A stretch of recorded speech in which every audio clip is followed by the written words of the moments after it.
Il faut être un vrai spécialiste pour manipuler comme cela un poisson-pierre.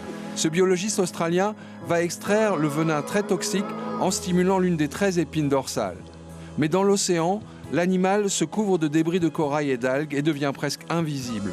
Si un être humain est piqué, il doit être pris en charge très rapidement.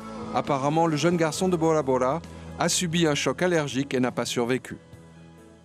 Arrivé sur place, effectivement, l'enfant était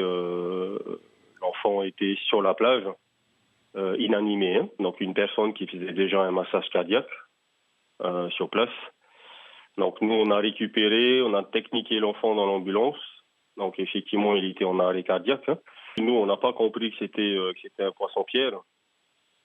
C'est après avoir techniqué l'enfant au centre médical et quand on a checké le corps, en fait, c'est là qu'on s'est rendu compte qu'effectivement, il y avait une nécrose au niveau du pied gauche avec une épine dedans.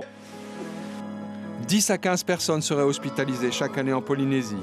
Si possible, il faut mettre sur la plaie de l'eau à 40 ou 50 degrés ou un bout de cigarette à proximité de la blessure pour éviter que la situation ne s'aggrave trop vite avant une prise en charge médicale. Mais hélas, il arrive que le choc entraîne des complications.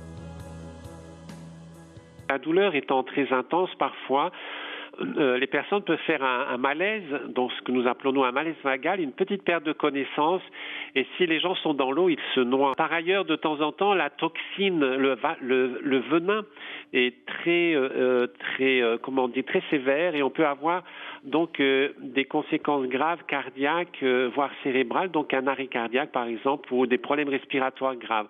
Contrairement à ce que beaucoup pensent, seules des chaussures très rigides et complètement fermées sont suffisamment protectrices. Les équipements habituellement utilisés pour les loisirs dans l'eau ne le sont pas.